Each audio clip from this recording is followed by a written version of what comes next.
All right, hey everyone.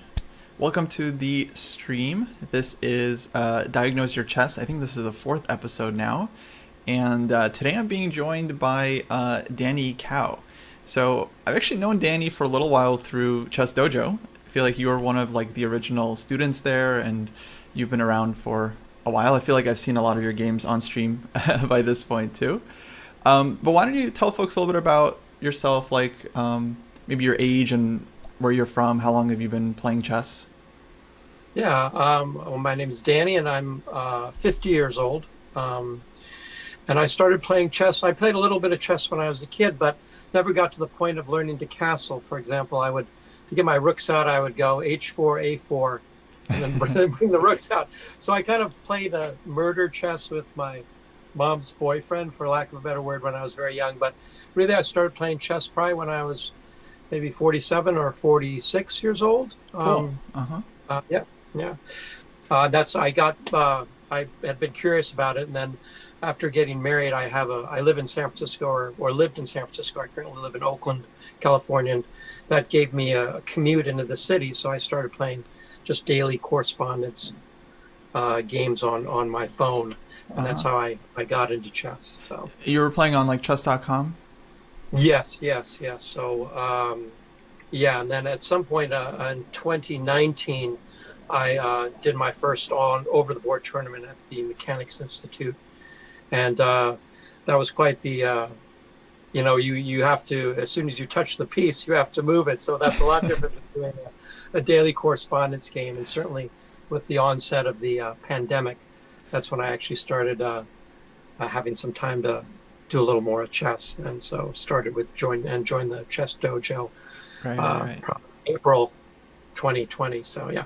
Oh, awesome. Actually, that's cool. I had no idea you were local. I must have forgotten or something because, yeah, of course, I'm in the Bay Area as well. I'm just down in Mountain View. So Yeah. not that far. That's awesome. Yeah, the Mechanics Club is great. Hopefully when the quarantine is over, we'll be able to play a lot more tournaments again. Is that kind of in your plans to like play more over the board? Oh yeah, absolutely. Yeah, I and the Mechanics Institute is it's just a beautiful club, and it's in a beautiful building. They've got an amazing library. It's a lot more than just a chess club. I mean, I'm sure you're aware of it, that most of the space is taken up by a huge library of just a general cultural library of arts and stuff. And yeah, it's awesome. Great. It's in a beautiful building. So yeah, awesome. Very cool. Yeah. All right, so let's talk about your chess. I put your rating here just kind of like 1200. This is just like a rough estimate because I know like you play on chess.com and on Lead Chess, and your ratings are definitely like mixed on both sites as they are for like a lot of players. So this is just like a very rough measurement so people get a sense that you're like a beginner. You're not like a total beginner. You've been playing for a little while, but you're definitely have a long ways to go when it comes to like climbing the ranks. Certainly. I know you're currently working on your chess, but what are you currently doing, or what have you been up to lately? Oh, in terms of chess, yeah, I started. Well, I did the one of your groups, the Grasshopper group in the chess dojo, and upon completing the app, or getting close to completing the project that you gave to that, I asked you for a coaching recommendation. So I've been studying with about once a week with Coach Gino Dimon, Discord game per frame, and so I've been studying with him. So I've been doing the steps method with him. He also has got me started playing some 15+10 games. I think because I was playing more long control games, and I think I needed to get a little more just jumping into the pool and getting more games under my belt. So yeah, I've been doing the steps method with him. And in terms of reading, I've been reading, if I get a chessboard out, I'll do the Yusupov book. His very first book. That seems like good positions to actually get a chessboard out and put those on the board. I've also read a little bit of Sierra Winning Chess, just the first book. And And I also been reading a chapter in a book called Chess for Life by Matthew Sadler. It's specifically the book on the chapter on Pierre Cramling, because I found that I would, after I'd play a game, I try to find better players who played that opening. And so her name kept coming up in some of my games, both from the white side and the black side. So I've been reading up that chapter, yeah. Yeah, I've always found it useful to find like a champion of your opening, someone who plays the lines you play and plays them well, and kind of follow their, because they'll usually have a kind of like a consistent logic to their games, like often playing for the same ideas, and you can definitely replicate that because those same ideas will show up in your games as well. I'm just gonna like quickly start playing through some of the games here. I might ask you like questions at random points, but how often do you say, like you mentioned the steps method as this has been like the main thing you've been working on lately, and like how often will you work on your chess these days? Like what does a typical week look like? I know you play a lot of long time control games. Would you say you play like 1 or 2 a week? Yeah, so I would say between 1 and 3 a week. Yeah. Oh, cool. And these are like 45-minute games for those of you watching. So they take basically and I looked at the timestamps. You use your time in these games, so they take the full like hour and a half, 2 hours. Yeah, I like to. Well, yeah, and I since I started, I would get into time trouble even in the 45, or even longer. But since I started playing the 15-10, I've found I've gotten less time trouble in the longer games. Oh, okay. Although the game we're looking at, I did spend a lot of time in the opening because I wasn't so familiar. But yeah, so 45, and 90-30, and then Mechanics Institute does like 60 plus 5. So that would be my 1 to 3 games a week, depending on what's going on. Cool. And I mean, I would say the time trouble thing is actually, I think it's good for players of around your level, because it means you're using your time and like thinking about the position. What I more often see is players like signing up for these long time control games, but then playing it like a blitz or rapid game, and then they're done with like 40 minutes on their clock, and that's not really helpful. That's basically just playing blitz at that point. So I really like that you're using your time. I mean, it's like a very important part of the process to like, come up with moves and ideas, and then see how they kind of play out over the board. Well, yeah, as starting out as a correspondence player, I'm gradually moving a little bit faster than one move per day. Right. But you'll get there. I think I really like what you're doing in terms of playing long time control games, and then presumably like analyzing them, learning from those games, and then mixing in like some rapid games if you want to kind of like speed it up a little bit. But the 1 to 3 games a week is really good. And then when it comes to like the steps method, or like doing any kind of like solving, is that like something you're doing every day, or how's that for you? I would say that probably I can probably work on chess about once every other day. Mm-hmm. I'm also a musician, and I do some teaching. So obviously work stuff comes into play, and not losing my trumpet chops. It's probably pretty important. So I'd say every other day. And I don't have a set regimen. It's usually what I have time for. So at various points in time. So I can't, it's usually like I'll maybe do a little binge thing as opposed to, so as opposed to playing, as opposed to looking at the steps method. So I did start off on step 2, the step 2 book in August. And so now I'm on step 3. So cool. I was working at a pace so that I could get to that point just through one book. So I've heard some really good things about the steps method. Like personally, I've never really worked with it or had students on it, but I've heard a lot of good things about it from coaches and other people that I really respect. So I think as far as like a structured program, it's probably one of the best. Seems like it's one of the best out there. So these games that we're looking at, these were all, I think, games you've played like in the last month or so, I guess. Yeah, sorry, my computer just decided to fall asleep. I wasn't active enough on it. Sorry. Oh yeah, no worries. We'll get you back. And so these are 45-minute games, and let's just play through here. And yeah, we'll talk a little bit about like what we can learn from these games and maybe some patterns that we might pick up. Looks like this one got really dangerous for white after this move, knight g5. Yeah. The method I just mentioned is there's a series of books called the Steps method that came out of, I think, the Netherlands, and they're very popular for coaches, and like specifically with coaches wanting like a very systematic method. It's a pretty well-known kind of like series of books and workbooks, so yeah, it's quite popular. Our student Danny here is playing white in this game. As much as I can, I'll try to always have the board flipped for the student's perspective. Okay, so let's talk a little bit about this game, Danny. I thought there was actually some really interesting moments in here. So maybe you could explain in your own words how would you describe what happened in the game?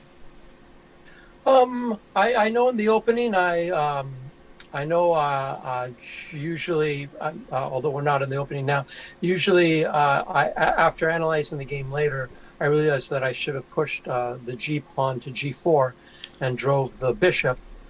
So at this move, I believe the correct move is to play G4, driving the bishop. So I did not know that. So that was the first, I guess, sort of thing that was vis-a-vis, if anyone's curious about openings. Actually, maybe we could talk about this moment, yeah, because it definitely puzzled me a little bit, because you play knight h4, which is a normal move to hit the bishop and see where black wants to go. Some players will be tricky and go back like bishop c8, and they'll argue that, well, now your knight on h4 is silly, and that's certainly a valid move. And then their idea is that if you go back and bring your knight to the center, then they'll develop and be like, okay. Just, repeating the position.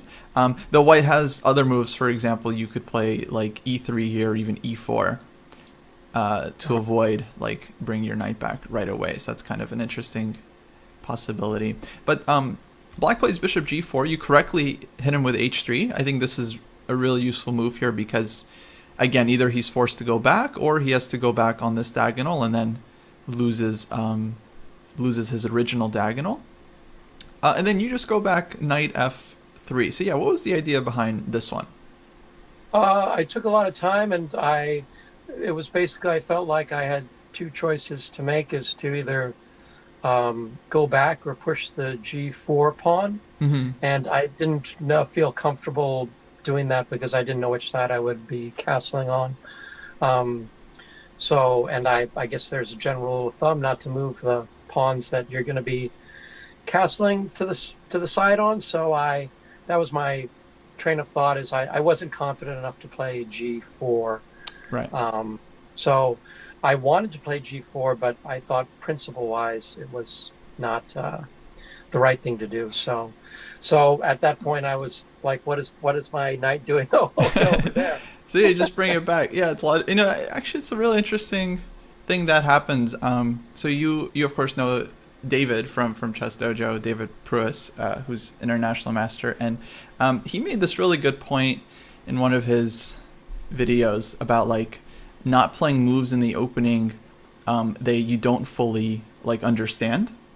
Yes. And I think it might be a good example because maybe you saw this like knight h4 idea somewhere, and indeed this is the move a lot of strong players would possibly make in this position, but then you got to follow it up with g4, which you, I think, correctly didn't feel comfortable doing because this is a very aggressive move to make here for white. Like, you're weakening your king side forever. You've already weakened the queen side. It's not clear where white's king is going to go now because queen side castling is going to be dangerous. King side castling is also going to be now a little bit more dangerous. So this is certainly a very legitimate way to play, but it's kind of like you're kind of walking a tightrope here with white because you're you're getting the two bishops, which is nice, and getting a lot of space, but that comes with some drawbacks as well. So Yes. I feel like a lot of players would be a lot happier playing, I guess, like a more straightforward approach with a move just like e3 here.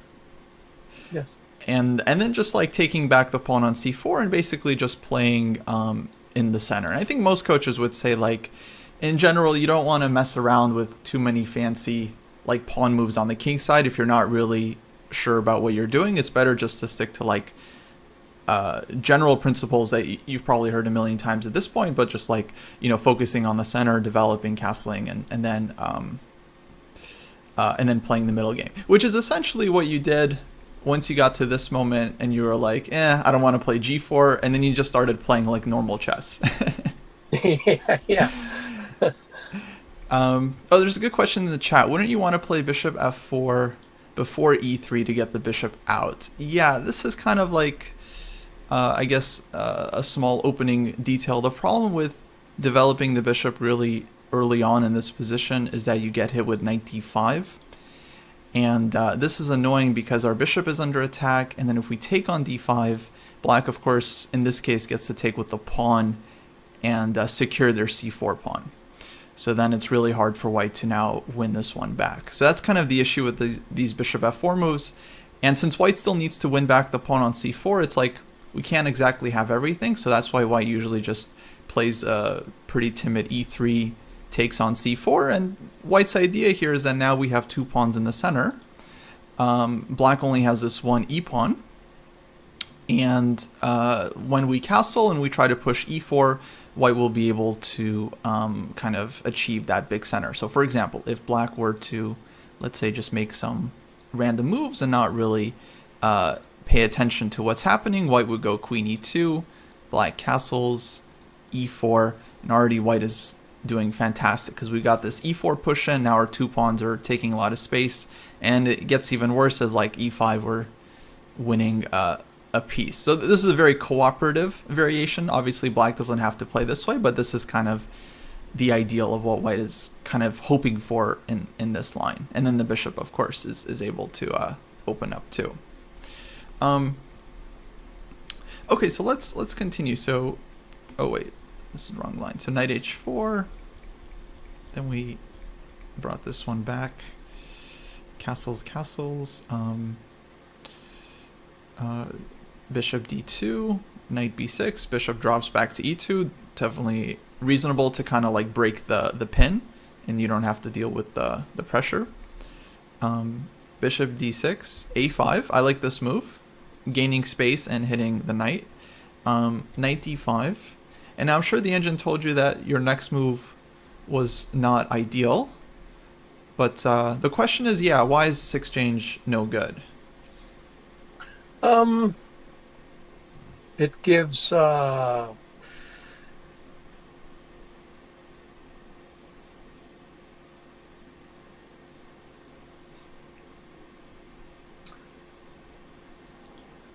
guess it gives, well, gosh, I take the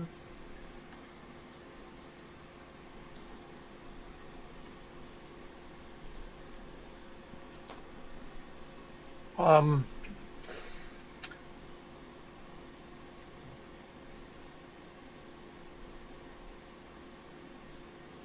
black has a number of ways to recapture that would likely favor its the pawn structure, I guess. That is a good guess.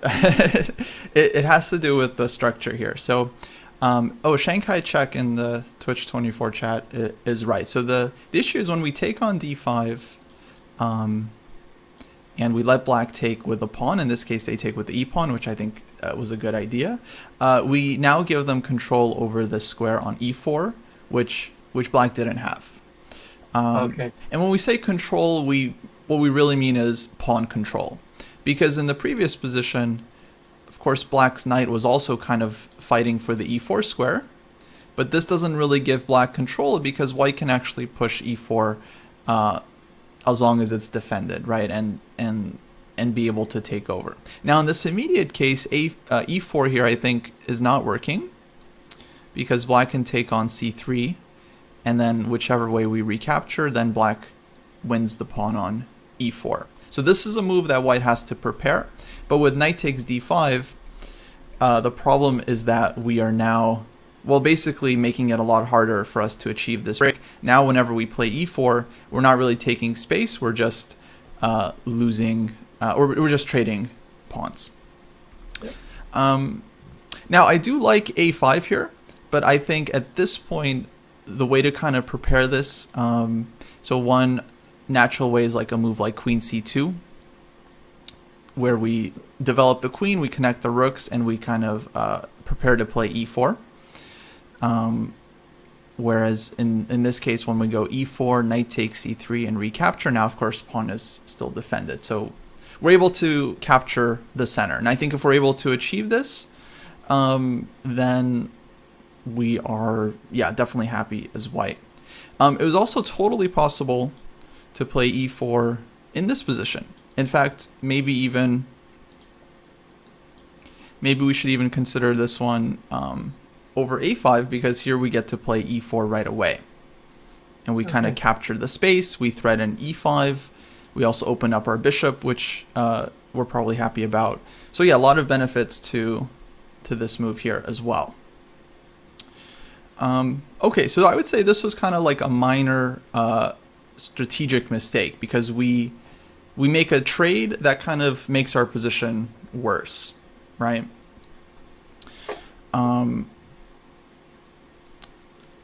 But not a big deal. A6, b6, b4. So now you start pushing on the queen side. Bishop c7. And now b5. Queen d6. Threatening a very unpleasant bishop takes f3 move. So knight e5. Bishop g6. Takes. Wow, this game got very, very hectic. Knight e4. Rook c1. f6. So this is where, yeah, black's counterattack gets quite bothersome. Knight f3, bishop went back. Again, threatening bishop takes f3. So you play g4. Then your opponent hit you with knight g5. And yeah, he's just kind of playing on this one idea, one but very powerful idea, unfortunately, just trying to deflect your knight from this h2 square. Okay, now Engine says white could have defended here with king g2. The funny idea, knight takes f3, king takes f3, because taking with the bishop leads to mate. Yes. So, yeah, very funny defense. And when I see lines like this, what it means is not that like, oh, you could have saved the game. It means like your position was under heavy fire. If this is, if this was the only defense, that means like, yeah, we were already in big trouble. So let's go back. Let's see how we could have tried to maybe avoid this fate. One thing I noticed here, you know, with this move b4, I would say it's probably not the most like useful thing for us to do in the position. I would have much preferred starting with the rook here, like rook c1, and just immediately attacking the pawn and then forcing black to defend it. Actually, with this one move, the whole game might have been different, because if your opponent has to defend the pawn, he might go like queen d7 here. Then he doesn't quite get the same, you know, battery on the diagonal. Yeah. And I think white here is totally fine. Actually, the moves like knight e5 come to mind immediately that are really interesting. Like take, bishop takes e2, queen takes e2,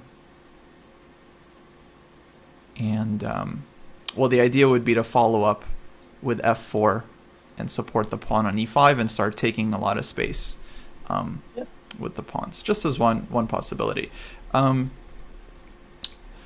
Okay, but yeah, we got hit with this like really vicious counterattack, and here, yeah, we took on c6, which seems like, I mean, seems good just to grab a pawn. Black doesn't really have any immediate threats. There is this move f4 that often comes up as a way of strengthening the knight on e5, but also The real point of this move is to kind of try to trap the bishop on g6. Okay. So this is a nice kind of tactical idea to keep in mind, actually, because it's tough for black to deal with f5. The bishop is running short on squares. And then if they play bishop e4,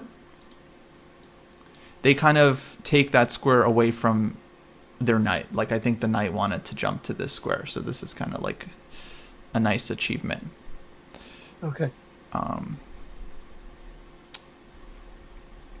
Your opponent found a nice plan with this knight e4 and then like f6. This was definitely very well played by black. Like, he really found a good way to put pressure here. Yeah, I feel like I missed the opportunity to play f4. Yeah. Yeah, that was a nice one. Common idea to support like knight on e5.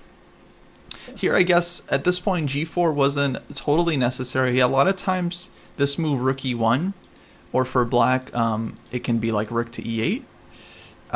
This is a possible way of dealing with the incoming attack if your king has access to these escape squares. So it's always something we have to kind of judge, case-by-case basis, because it's like takes.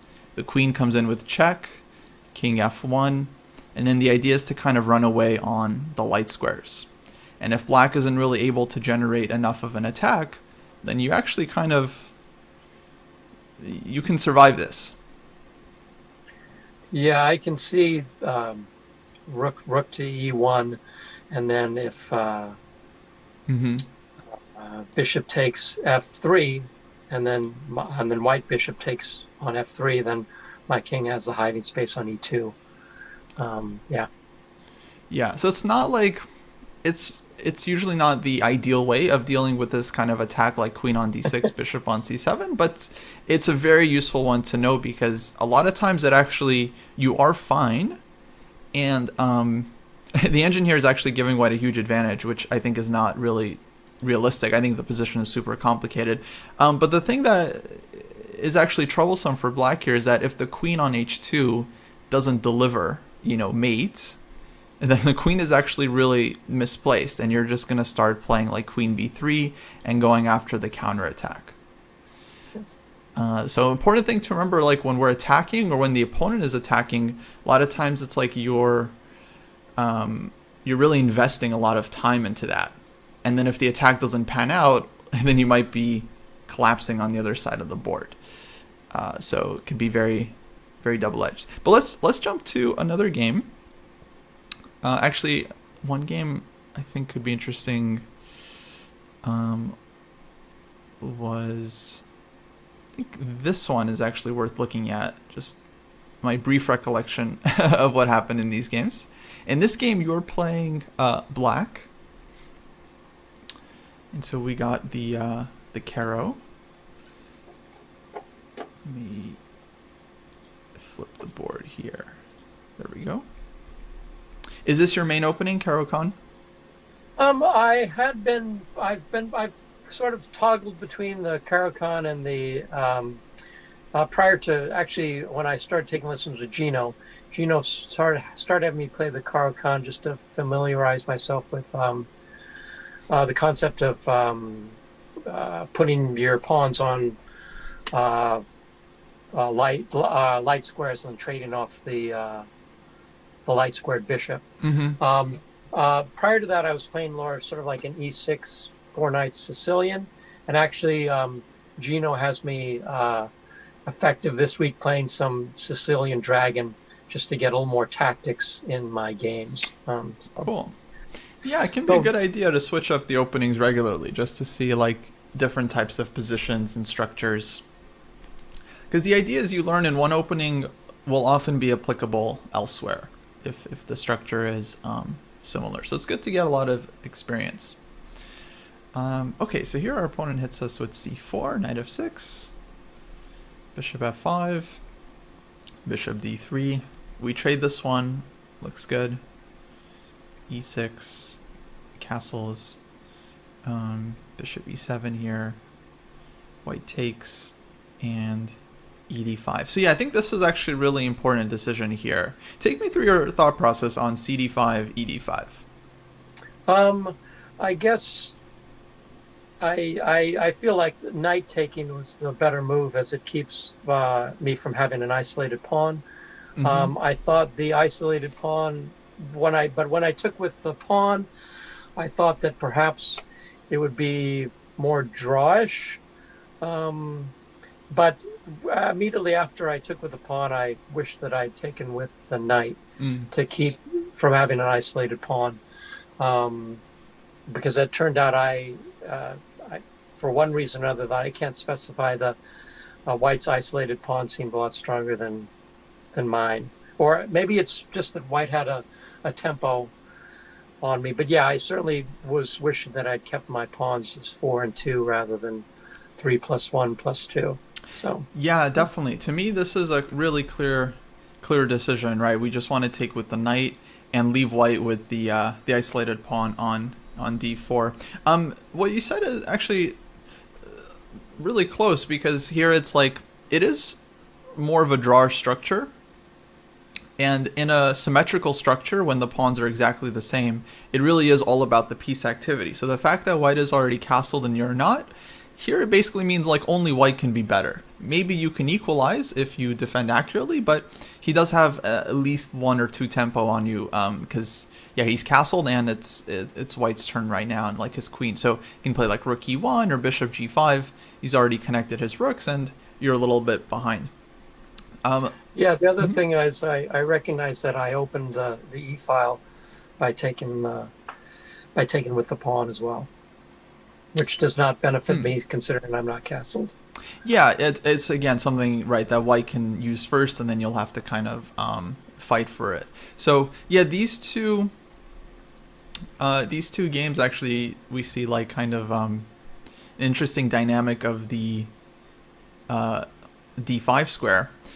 Really interesting, actually. So if I could go back to the first one real quick. So in this game, we were playing white, and the opponent played a Slav defense. Usually this one comes from the move order like d4, d5, c4, c6. Actually, it's a good time to talk about the whole point behind the Queen's Gambit, which is to fight for the e4 square. Right, we play c4, we dangle this pawn. If black takes it, then we get to play e4, either right away or like later on. And then when white wins back the pawn, we get this big, strong center on d4, e4. That's basically the Queen's Gambit in a nutshell. So when black plays c6 here, or e6, their idea is to just keep control over the d5 square, and logically continuing from that to control the e4 square. So their point is always to be able to take back on d5 with the pawn. It's kind of like the whole point of the Slav. Take back on d5 with the pawn and control the e4 square. So that's why later on we already discussed this part. I think one of your key strategic mistakes in this game, maybe the only, like, honestly, yeah, probably the only, like, I would say serious mistake, was taking on d5, because we kind of allowed black to then equalize the structure, get their pawn to d5, control e4. I like that they took this way, kind of opens up the e-file. They can maybe take cd as well, but okay, ed was, I think, actually the right way to go. But in your game,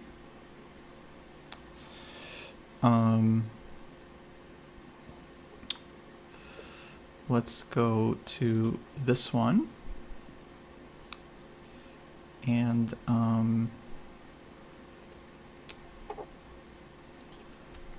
at this moment, when white took on d5, here it feels logical for you to take back with the pawn and keep control over the e4 square. But ironically, it's actually better to take with the knight, because it leaves white with this weak pawn on d4.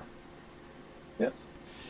So it just shows there are like no like hard and fast rules in chess. There's like always going to be exceptions, but it's just interesting to compare like the two situations. And here the thing is that I mean, I know you said the other one was more drawish, but this one is actually, like, I think black is better. And a lot of strong players really love positions like this, where they get to just pile up on the isolated queen pawn.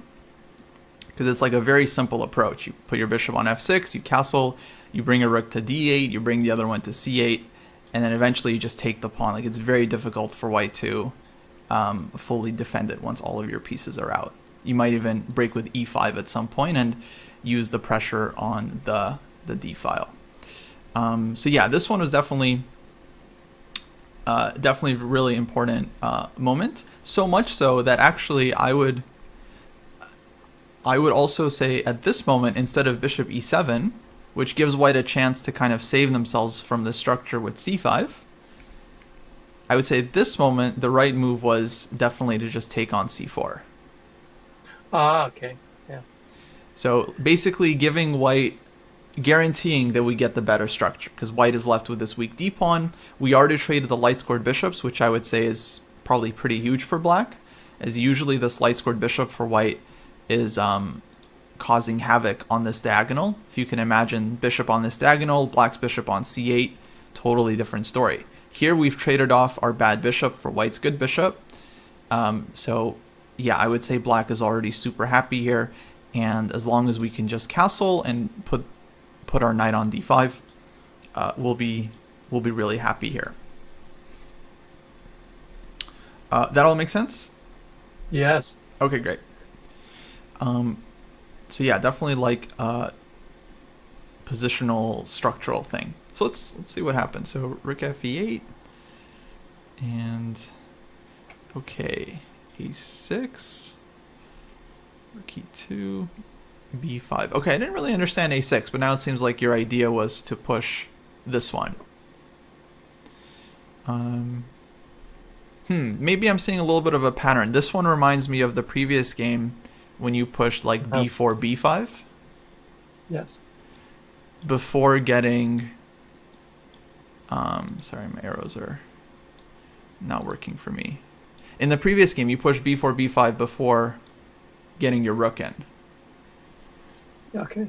And this is kind of a similar thing, like playing b5, but our rooks aren't yet connected in this position. So it's really important for us to connect rooks before white has a chance to go rook e1 and just totally pile up on the e file.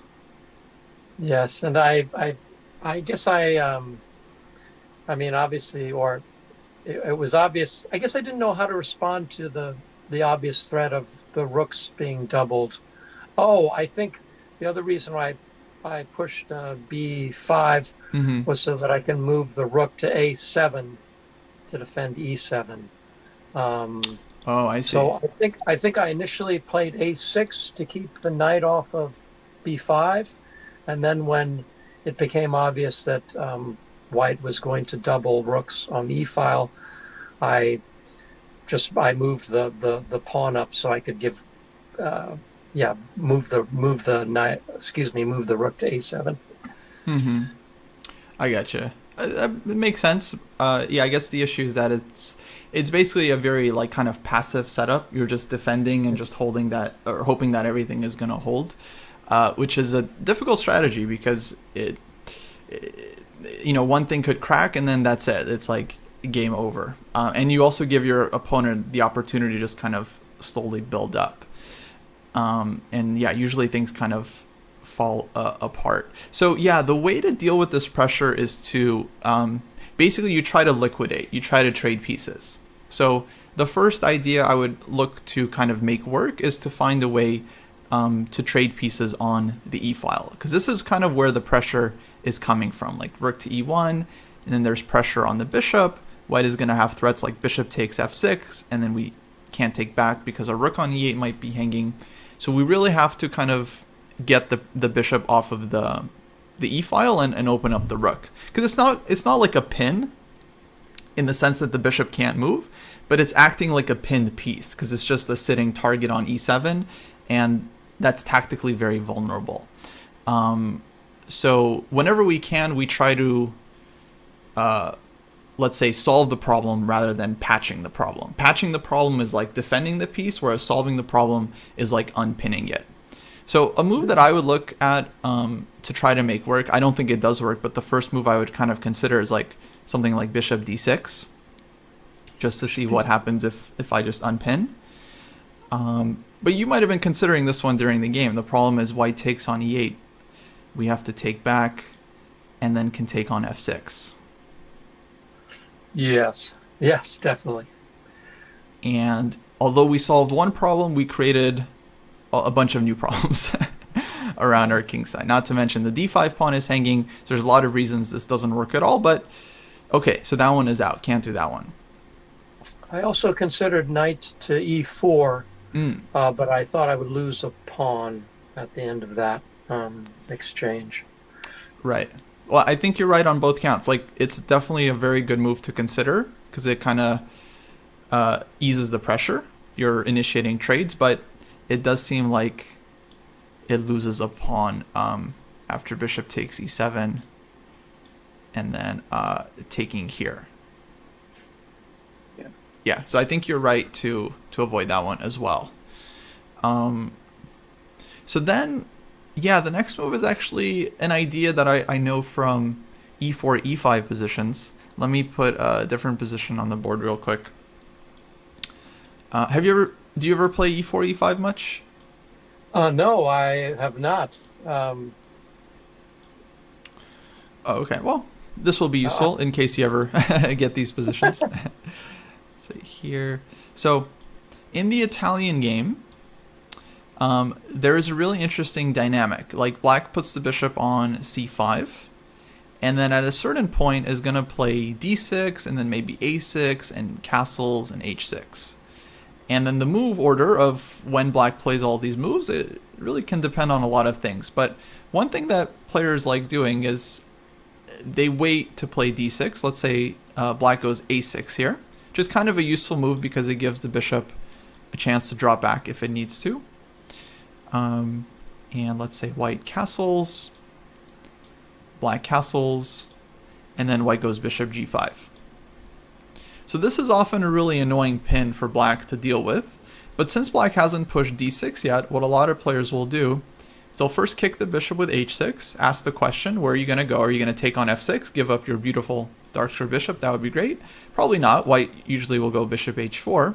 And then black's idea is to play bishop e7 here, neutralizing the pin with the intended follow-up knight h5, which is a nice idea because not only it trades off the bishops, but then the knight heads towards the f4 square. Okay. You've probably heard the phrase like, knights on the edge are bad, or, whatever. But if the knight is heading to f4, it's a good idea.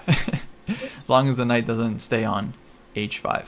And yeah, this actually often ends up working out for black. So going back to your game, if we can make this knight h5 move work in this position, that would be a nice way to kind of liquidate the pressure. And I like knight h5 here more than knight h7, for example, because this one seems to be more active, kind of, again, heading towards this f4 square. And this move looks like actually might even be an equalizer. Like, we're offering a lot of trades, and the more pieces you trade off, the easier your position kind of gets, because you trade off all of white's active pieces, you just leave yourself with equality. Now your knight can come back and rook can get into the game, and everything is fine. So this was kind of a subtle moment. I don't want to harp on this one at all, really.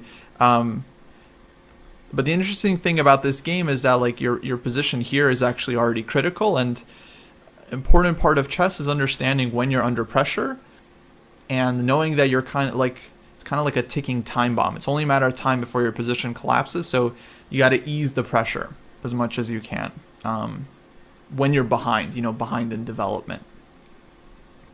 I think that's a big part of chess, is recognizing who's better and why. In this case, it's white is better because of the development, so that kind of tells you okay, you got to trade pieces and try to simplify.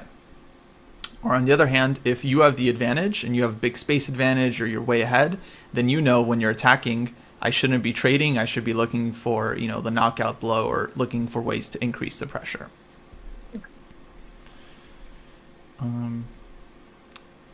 Cool. So he played here. I think already could have taken on f6 using the fact that if queen takes, there's going to be knight takes d5. And I think this should just be good for white.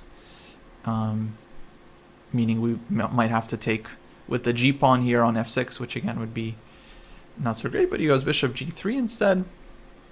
Knight e5, just slowly building up. We took on e5. Oh, wow, very interesting. He takes with the pawn just to kick your knight away from d5. Blocking 3 pieces in the meantime, but it's kind of worth it anyway because he wins the d pawn. But this was well played by your opponent. I feel like he handled this position really well. Okay, rook e3, not sure what that's about. I think he can just push e6 and just break through already, but okay, takes his time. Queen c4. Oh, that's interesting. So you offer the endgame here. And maybe not actually a bad idea. Like here the engine says after bishop f6, apparently things are not that bad for black still. But that was an interesting moment. Can you take me through this one? I could see that I felt like the queen lined up with my king on g8, and just so much pressure down the e file. I just felt like, white had so many threats that I was probably just looking to to just have a little break from the stress. I see. Well, no, but that's really good because you're doing exactly what we just talked about. It's like you feel the pressure and you're trying to kind of like solve the problem. Yes. Which really important when we're defending is like, challenging the opponent's pieces, offering trades, or looking for advantageous trades. Not all exchanges are going to be good, but if you can trade off your opponent's active queen and get them into an endgame where you're only a pawn down, you can absolutely have drawing chances there. I know it didn't work out in this game, but apparently if you play this move bishop f6, like things are not that bad. White can trade a lot of pieces still. But then we end up with this bishop versus knight endgame where we're down a pawn, but we're only down 1 pawn. So it's still kind of, you have some drawish chances. Because of course, if all the pawns run out, then we have a draw. Really quick, what would be your strategy in some endgame like this as black? Most likely to get my king into the game. One issue I have is that I've got 2 isolated pawns on the queen side, and if I can get those,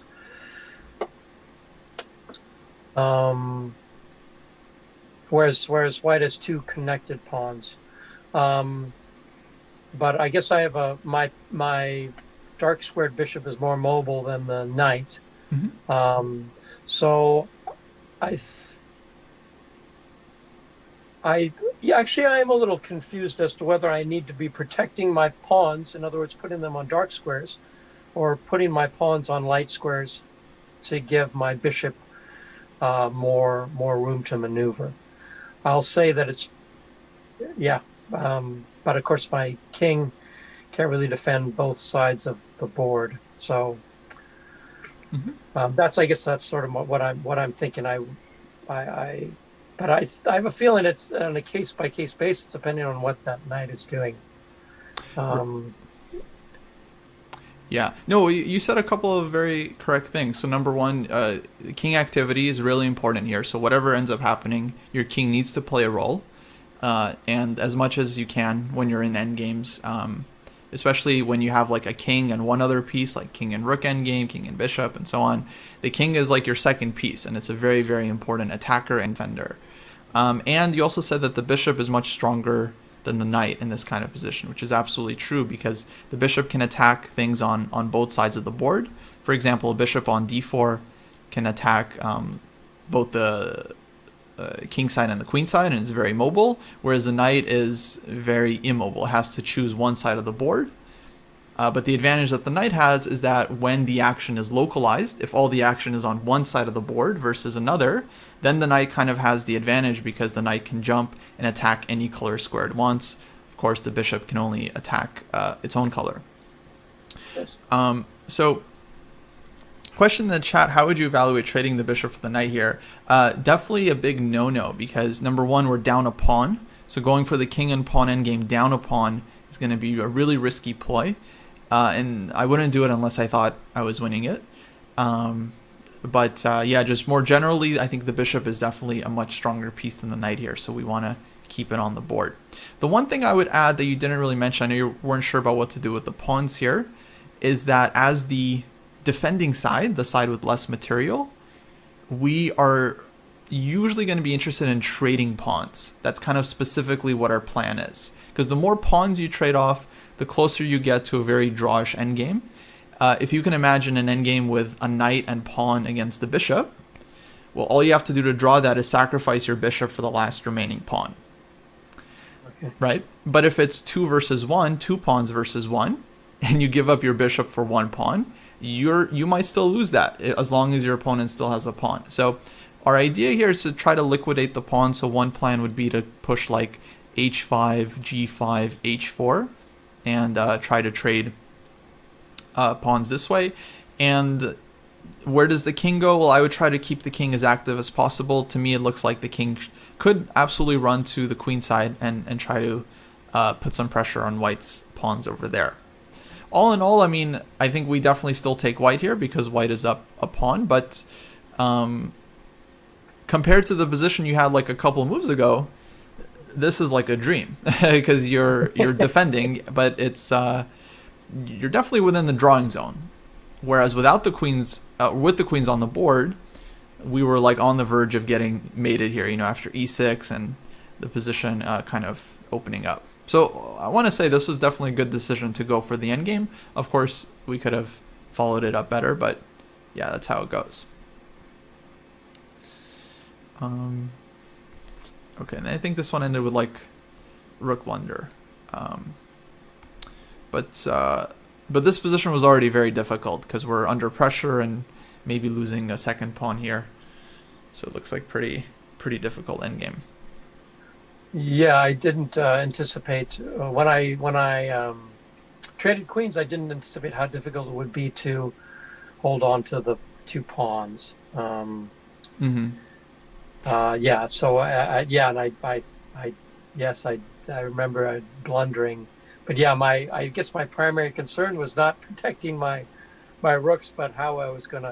It seemed like unless I could defend those, figure out a way to defend those pawns, I was gonna be lost. So yeah, the issue was the pawns, but it was also the pin on the e file because here after rook e6, it's like the bishop can't move and your rook on e8 can't move. And yes. Because your pieces are kind of stuck, this is what makes it really difficult. Even if white just chills, it's like really hard. You got to go back to d8 and then try to unpin. And then by the time you're doing that, then white can of course start taking more pawns. So that's why it was really critical actually again at this moment to play bishop f6 at a time when you can get out of the pin. So again, like liquidating the pressure. Very instructive move actually, this bishop f6, just like totally just letting white's attack kind of whiff by. Cool, let me open up another game here. Okay, how about this one? Okay, so we were playing white here.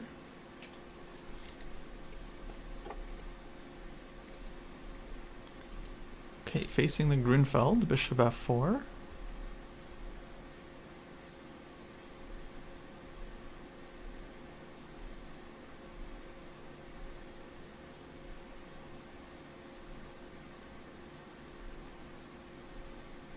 Oh boy, looks like black got a really quick initiative here.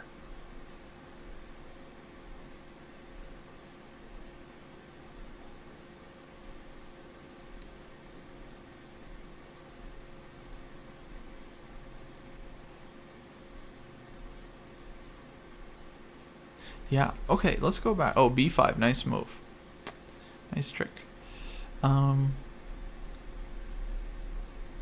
somewhere we also lost the piece. Oh, right yes. here. Right. Yeah. Okay, so this one we got in trouble from the opening, it feels like. So let's try to break down what happened. So we had a really sharp game. Black goes c5, just like blasting open the center, introducing all this like pawn tension. Queen b3, knight c6, takes. And then I'm guessing you didn't take on c4 here because of knight a5. I didn't take on c4 because of the bishop on e6. Oh. Oh. Well, here you can take, like if black takes, then you'll just yeah. take back. Yeah, oh yeah, no, it was, let's see here. Yeah, knight a4, I was worried about knight a4, yeah. Yeah, this one, yeah.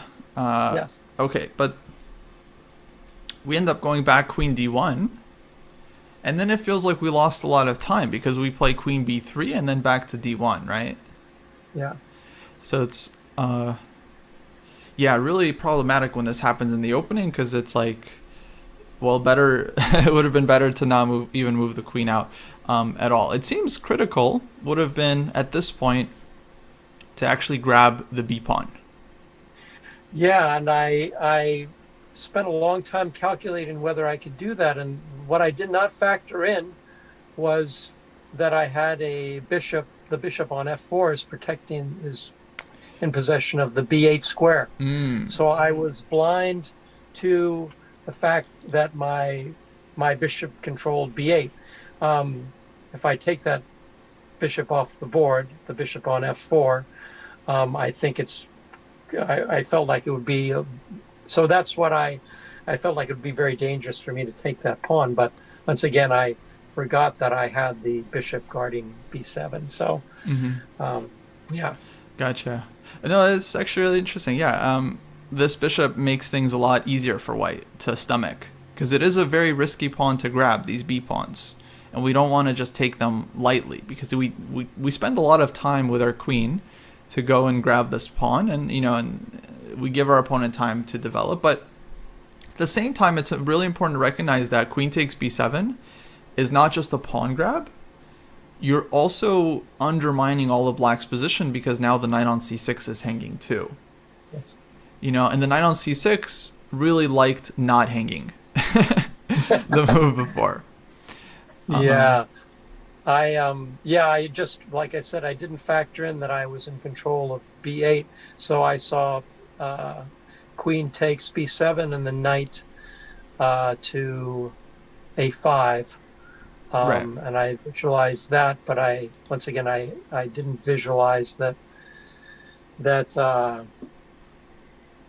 I couldn't do enough calculating, even forgetting that I had the bishop on f4.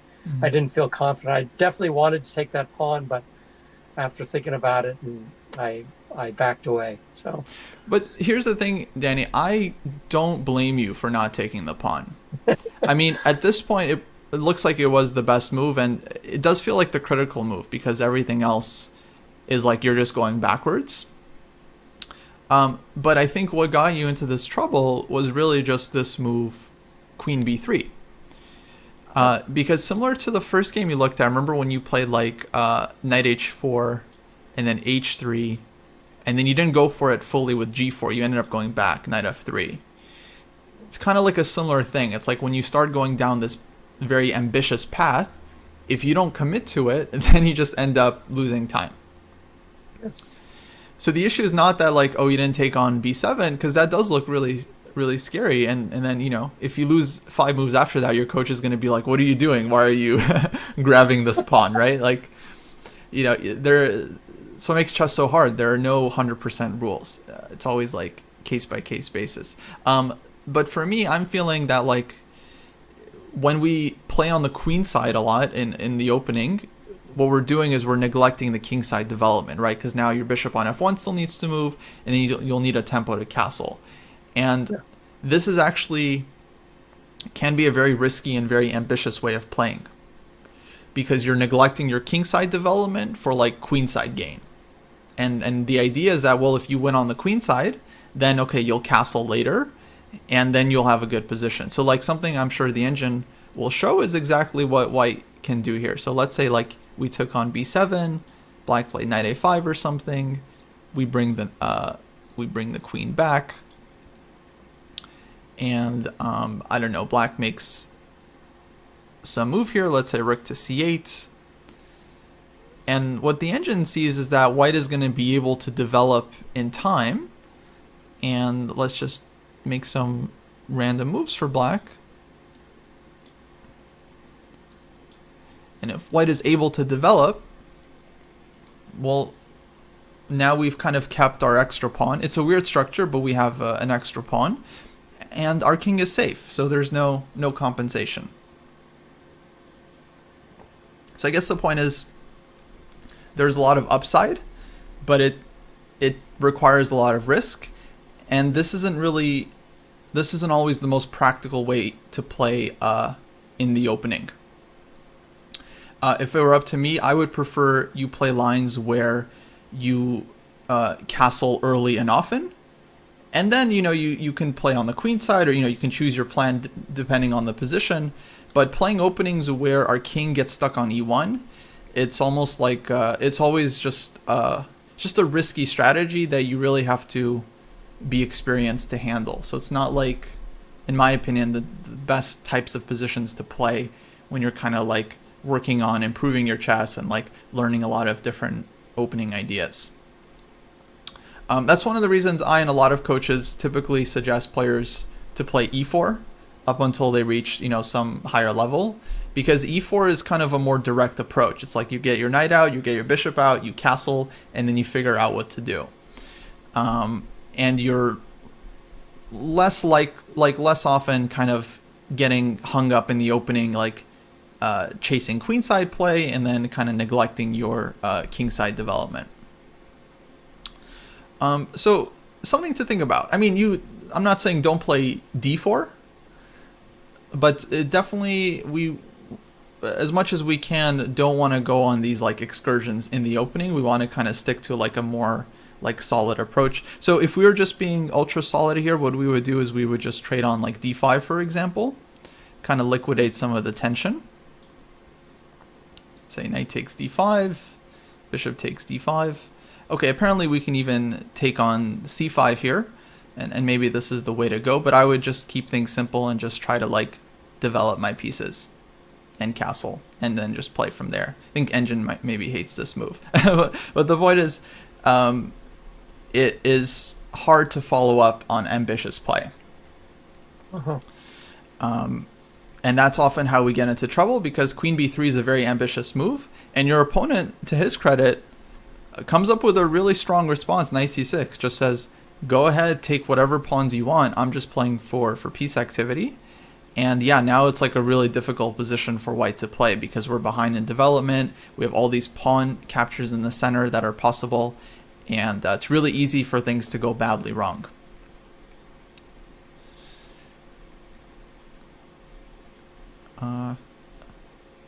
Okay, let's jump to another game.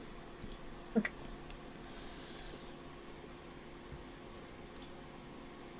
I think we have like 3 more games I want to just briefly run through. Okay, next game, I think you are black in this one. And we got the e5 Caro. Cool.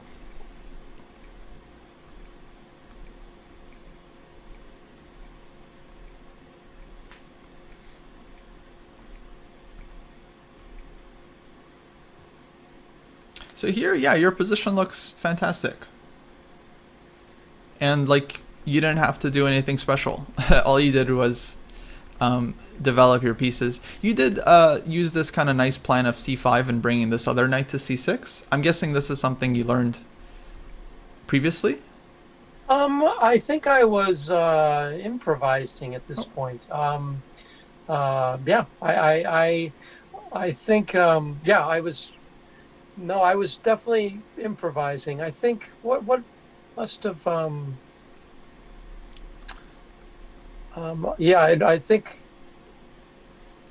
yeah, I was, yeah, I was improvising. I think Okay.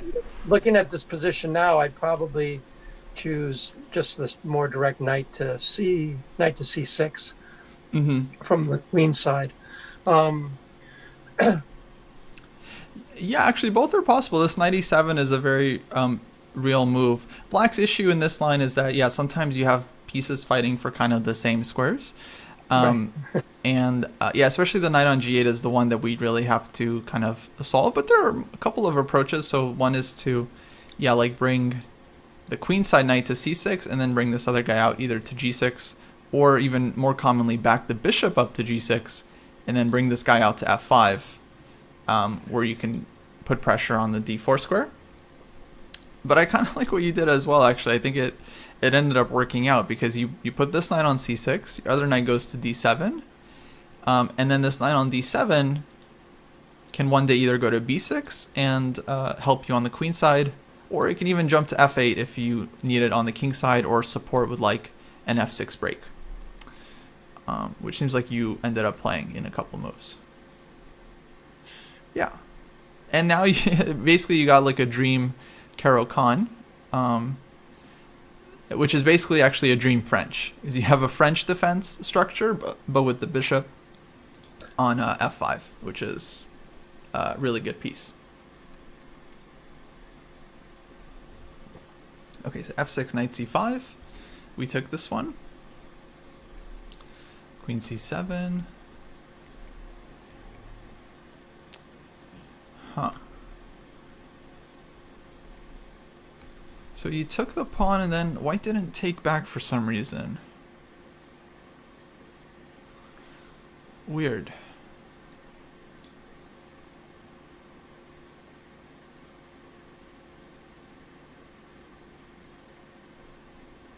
Seems like he should have just taken back, right? I guess your opponent was afraid of something here. Um, yeah, if you take, yeah, I,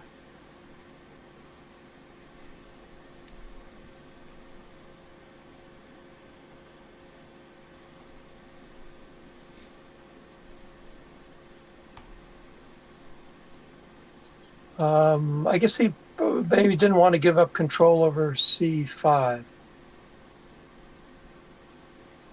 Hmm. but obviously he loses control of c5 if I, oh, and well, there's a pin, so my,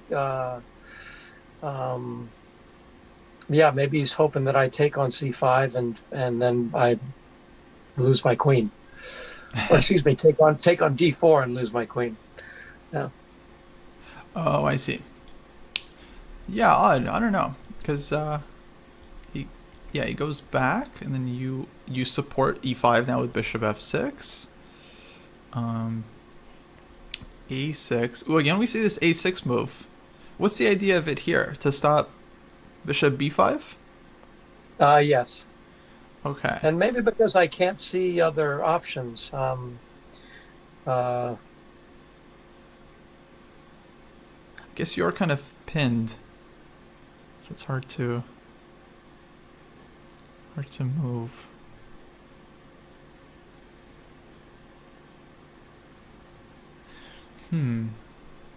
I don't know. Actually, we'll come back to this. Let me go back here. I think probably it would have been good to take immediately. Now, a lot of times in chess, people say like it's good to increase the pressure, like queen c7. But in this case, you allow white to kind of, well, basically keep control over the e5 square. Because after takes, your opponent should have just recaptured, and then he gets to keep a piece on e5, which is a really, really nice outpost. yeah. Had we taken on e5 first, if knight takes e5, we force white to take with the pawn. And, okay, the c5 pawn here is hanging, so we might be able to just win this one right away. But even if not, we have moves like queen a5 and then we'll probably pick up the pawn in the future. But the reason that this is happening is because we got white's d pawn to head to e5, and now instead of this d4 pawn controlling e5 and c5, white now controls neither of these squares. Yeah. And so your structure here looks fantastic. I think black is much better here. So this is kind of a structural thing, is like timing the trade, because you played f6, which is of course a really thematic idea in this position, because white has a lot of space and we want to challenge that. We need to create some room for our pieces. And then timing when to take on e5 is never like, let's say, an exact thing, but it's more about like we're looking for the structure that we want. And so if we can force our opponent to take with the pawn either right away or after the exchange of knights, then yeah, that definitely is an improvement for black, because now these pawns are more overextended. Yes. I guess I probably was just thinking in terms of it's time for me to develop my queen. Yeah. No, I think your move is totally logical. And I mean, if anything, I'm nitpicking just because most of your moves, I would say, follow like a really clear, like consistent path. Like you're just, like every move you make, you're either like developing something or improving something, with the exception though of some of these pawn moves. It seems like there are moments when you're not sure what to do. And I'm not saying that moves like a6 are necessarily bad. A lot of times it's better just to do nothing than to blunder, of course, and and lose. But I would say a lot of players are usually looking for ways of improving their pieces before pawns. So if you have any pieces that can still be improved, and I mean, in this case, I would definitely be trying to figure out how we're going to, again, like ease some of the pressure on this diagonal. Then this a6 move just doesn't feel very, that's the word I'm looking for here. It doesn't feel like the most urgent thing in the world when we have all this other tension. Now the engine is saying like you could just unpin here, which is actually a really interesting suggestion. It says just queen a5, just whatever. Let white take the pawn. But the point is that we get to trade off all these pieces and again leave white with a super weak structure where both pawns are weak. And this is actually one of those paradoxical positions where it's like, according to the structure, it's like black has the bad bishop, because our bishop is on, or both bishops are on the light squares and our pawns are on the light squares. But bad bishops defend good pawns. Yeah. Which is a funny way to think, because now like white's bishop can't defend the pawns on e5 and c5. So this is kind of the other side of the coin. It's that like now white's pawns are overextended, and because of that, black is going to pick up one pawn, pick up the second pawn, and has a very nice long-term strategic advantage. So that's a really interesting suggestion by the engine. Just give the extra pawn back, but not really giving it back. The engine just calculates that like, well, one day we're going to win the pawn anyway. Yeah. If not this move, because I know a lot of players aren't just going to want to like give back their pawn. I think there are other ways of improving the position. For example, a move like bishop e4 makes sense to me, just putting a little bit more pressure on the knight, maybe even opening up the f file, and yeah, not making it easy for white either. Because now at some point we might be threatening to just take on f3, and then there wouldn't be as much pressure on the e5 square. Yes. So let's see what happens. So, oh, play this move. Nice. Oh, finally your opponent takes. So yeah, as soon as you kind of increase the tension, your opponent starts simplifying, and this is nice for us, because we get the structure. We get white to put the pawn on e5. Now, it's an interesting decision. What made you decide to give up the bishop here versus the knight?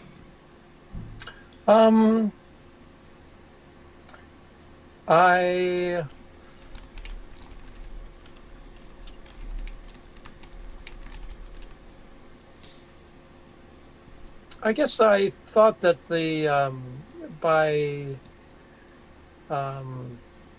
I guess the taking with the bishop was the more forcing move, and that it forced. Although, let's see. Sorry, I have to count the the pieces. Yeah, we basically have a choice here, right? To take Yeah, either yeah, with bishop yeah, or with knight. yeah. It seemed more forcing in terms of well, I guess yeah. I guess the question is what piece do I want to end up with in all this? That's exactly right. Yeah. Yeah, yeah. Um, I think I just felt that the it was yeah because I can't say that there's no maybe I was thinking about I think my logic is that after the exchanges I have an outpost on c4 for the knight. Okay, that makes sense. Well, yeah, actually, that makes a lot of sense because your next move was knight a5. Yeah. Okay, so yeah, I was just wondering about that. I would say, I mean, I think your dark sword bishop is probably the more important piece here. Okay. As good as the knight on c4 is, a strong bishop is still going to be stronger than that knight. Yeah. So yeah, I think probably this one was the right way to go. And then, we can think about taking on e5, but it looks kind of scary because then we end up in a pin at the end. And then there's this move f3, so I wouldn't want to go into this unless I know how I'm going to get out of this one. But it's really not about winning the pawn immediately. It's actually more about just leaving white with this weak pawn, and you can drop back bishop e7, take on c5 at some point, and yeah, again, your structure here is going to be kind of like long-term better. So let's see what happened here. So take on c5, queen b4. Oh, I'm sorry. I'm remembering this game. Yeah, unfortunate. And then we can't even take the rook because of the checkmate. So let's see what happened here. Looks like we got into some tactical trouble. White played queen a4. We took the pawn. We got pinned. Rook fc8, f3, and then do you remember what was going on at this moment? What was your calculation like here? Honestly, I don't. I remember wanting to protect the knight. Yeah, I think I got so obsessed with protecting the knight, I probably did not even see. I did not see the pin, and obviously, let's see. I did not realize my queen was pinned. I had a moment of blindness. Oh, I gotcha. Because I'm basically it's definitely a moment of blindness where I just did not see the I think what I saw was the queen. When the queen moved to b4, I saw a double attack on the rook and the knight, but I did not see my queen on e7. Gotcha.